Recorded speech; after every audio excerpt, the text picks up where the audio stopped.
Congratulations. And Anna has actually given me the perfect segue to talk about the next session. She talked about how the SDG summit in September could maybe be infused with a little bit of the spirit of the Indian G20, an idea that I'm in agreement with. So what really is the spirit of Indian G20 is what this next session is about, behind the scenes making of the Indian G20.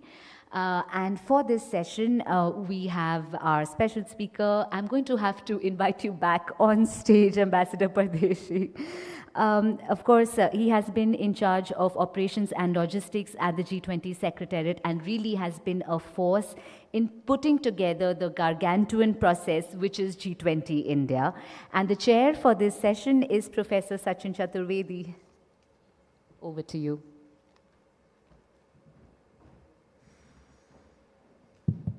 Thank you. Thanks, Sunena.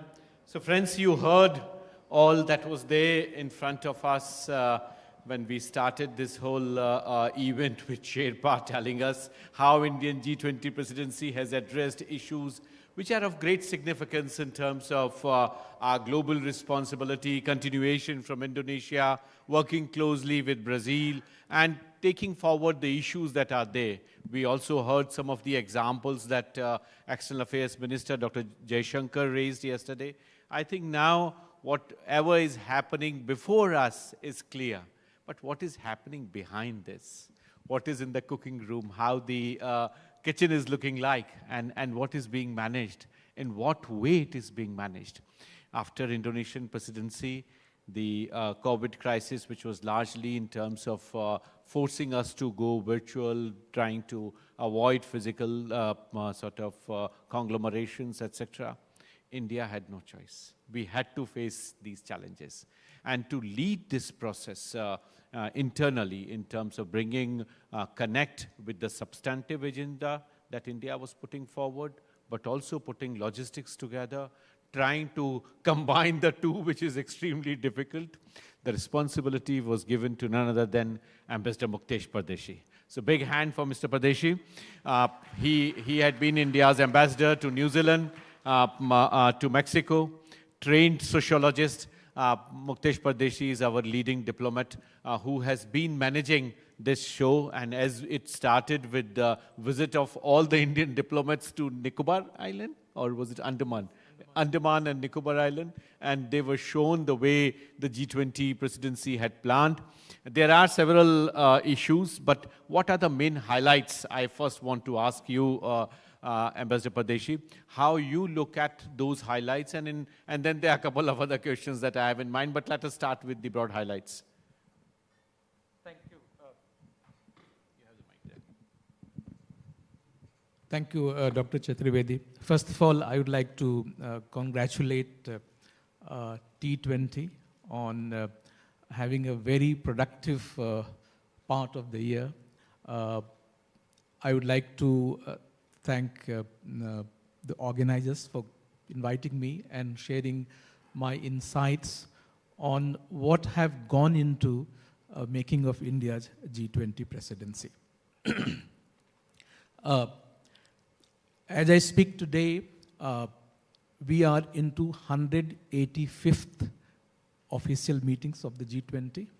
We have planned 230, so another 45 meetings to go. So far, we have covered 57 destinations in the country, with 3 more cities to be covered. That will bring our tally to 60. This is unprecedented. No presidency has ever done G20 meetings in more than 25 countries. Even a country like China ventured doing G20 meetings in 15 plus towns and cities. Indonesia wanted to do more, and they could do around 25. So when Honorable Prime Minister gave us a task to identify the maximum number of cities where the G20 meetings could be hosted, we initially thought of in 20s to add some number to what Indonesia had done. but the directive came that the G20, the meetings have to touch all corners of India. So we decided and worked on a plan to cover all states and union territories, and there are 36 of them. I'm very proud to inform you that we have covered nearly all of them as I speak today.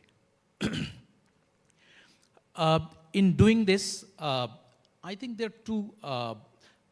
First of all, there was no script given to us.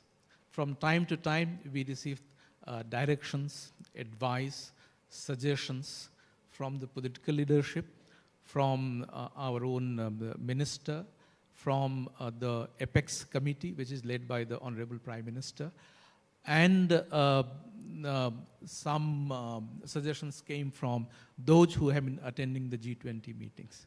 So out of those suggestions, advices, instructions, and guidelines, we created a blueprint of our presidency. And I think there are, as we have 7 petals in our logo, I have thought to describe the 7 elements in making of our G20 presidency. So I will just enumerate these 7 points, and throughout the discussion then I will dwell upon them. The first petal is create an effective organizational structure. The second petal is to have an unifying voice, which are exemplified through our logo and theme. The third cornerstone would be how to advance G20 agenda.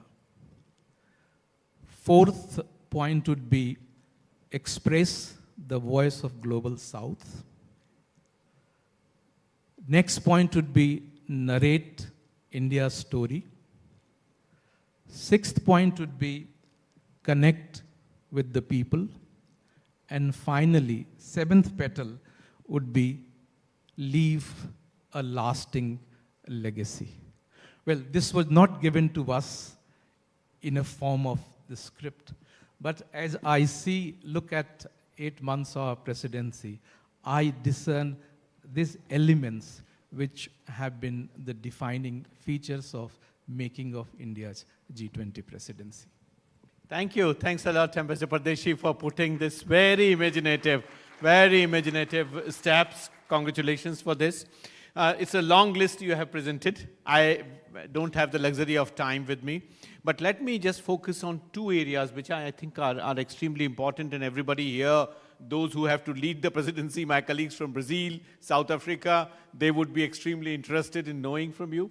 But certainly I think the participation of people, that I think has emerged, as Dr. Jaishankar said yesterday, Amitabh Kantji said yesterday, day before yesterday. People's participation, or as we are calling as Jan Bhagidari, that has emerged as one of the major accomplishments. And parallel efforts like University Connect and many more have come up, which have actually multiplied your objective of creating greater traction, which has contributed to all the 7 petals in terms of legacy and many other issues. So how you think Indian presidency has actually ensured people's participation? That's my first question, but I have 2 more. I would come back on that. When the Prime Minister Modi will chair the summit next month, it would be his 10th G20 summit. No other leader at this point of time has attended so many G20 summits. So he has, over a period of time, keenly observed how G20 works. He has attended 9 meetings so far. So he had a very clear-cut vision of how he would like the G20 presidency in India to touch upon the lives and aspirations of the people. This came out from Honorable Prime Minister himself. Through different meetings, he dwelt upon this. Let's G20 connect with the people. make it a people's G20.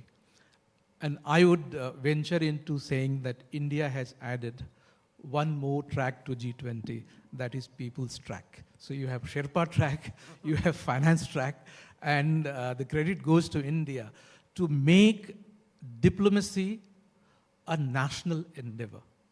I'm a diplomat for last 30 years. You know, whenever we think of diplomatic events, we think of Delhi. So G20, we have taken diplomatic endeavor of the country to towns and cities, to interior areas. So this, for the first time, diplomacy becomes a part and parcel of daily life of the people. Last year, when we began our journey and when we were planning, the directive would come that, let the students know about this, let the academic community know about G20.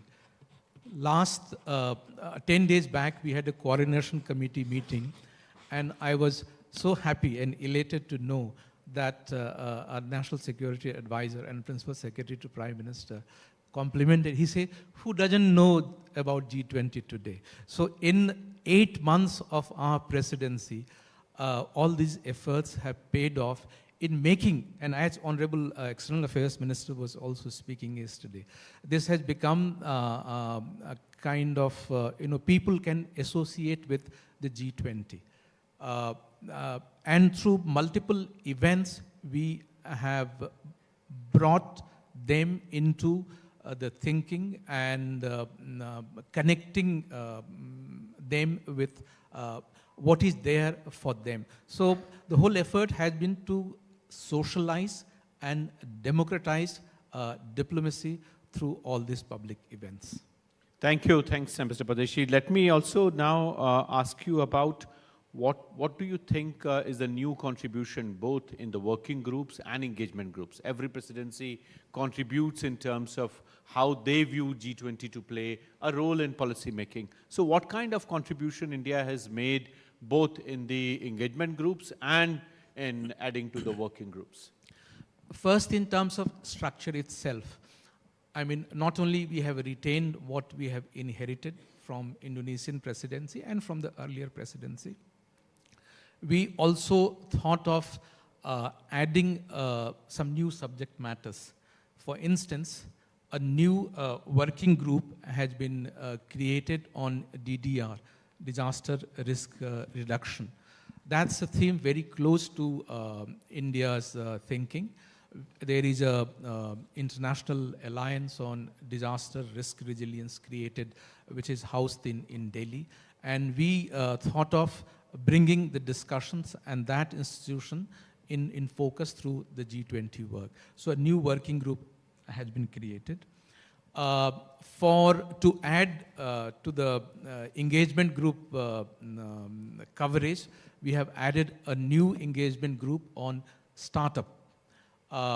Earlier, this was being addressed through the B20 framework, but there was a realization that some of the issues relating to this nascent subject matter was lost in the broader framework of the Business 20. So there is a separate group.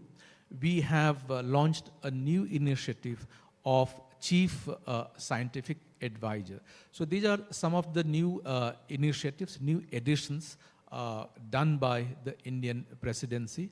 And we are in discussion with the Brazilian presidency, and there is reasonable assurance that some of these the initiatives are likely to be continued by them as well. Thank you. Thanks, Mr. Pardeshi. I have one more question, but let me also mention that I would also open the floor. We have only 7 to 8 minutes, so we would open up the floor and would pick up questions. So please be ready. Those of you who have any issues in mind that you want to get clarified, please come over to the mic. But before that, let me ask you something in terms of the legacy that you mentioned. And we have been hearing since day before yesterday the idea of the Global South. The External Affairs Minister mentioned about it. And we also heard in terms of how we look at the legacy. What kind of legacy is there when there is a troika kind of arrangement which actually passes on the baton from one to other. And they also very closely coordinate. But still there is scope for national footprint to come in. So how you see that, and what are the areas related to our sort of legacy that you have in mind? Well, G20 operates through the consensus. A presidency which is spread over a year, only certain things could be done. We cannot perhaps resolve all the issues which is on the G20 agenda. But there is always expectation that some of those issues will be pursued through successive presidencies. And we are very fortunate that for the first time in G20's history, the 4 countries from emerging economies will be chairing, have chaired, and we are chairing the presidency. It started with Indonesia, India, Brazil, and South Africa. So this is a golden opportunity. Our aspiration is to make G20 for all, not only limited to the interests and concerns of only constituents. That's why there had been wider consultation with the countries of the Global South. And Honorable Minister yesterday spoke when we had the consultative process in January. And that's, I would say, that's the legacy that India would leave. No other presidency had done this kind of consultative process. At best, they will invite a few countries of the region to join as special invitee, and that's all. So what we have done in terms of special invitee, you will see that India has special invitees largely from Africa, whether it's African Union, Nigeria, Egypt. We have taken care of that. And then we had this consultative process. There were 125 countries of Global South. They joined in that consultative process. So it's, as Minister said, it is not that India is claiming that we can represent the voice of the Global South. We have actually consulted them. And their interests and concerns are expressed through us. Then we have the moral might behind that. We have that moral authority to represent the countries which are not in the room. Then focus on membership for African Union. I think if that happens, that will be a lasting legacy from G20 summit in Delhi. In terms of national, more domestic part of the G20 presidency, of course, we would like a positive global narrative about India. We would like to showcase India in all its aspects, its democratic credentials, and there's a big focus on portraying India as the mother of democracy. We are not only the most populous democracy of the world. The roots and the credential, the birth of democracy was here. And there are many studies which is showing that democracy is not an alien concept. This is deeply rooted in our tradition. We also intend to share with our visiting delegates what progress India has done in terms of achievement of some of the developmental goals, technological progress, and how, as a country, India, as a diverse and pluralistic country, is doing well. That would be a part of our priority to share with the foreign delegates. Thank you. Thanks, Mr. Pardeshi. Do I see any hands here? Yes, please come and take the floor.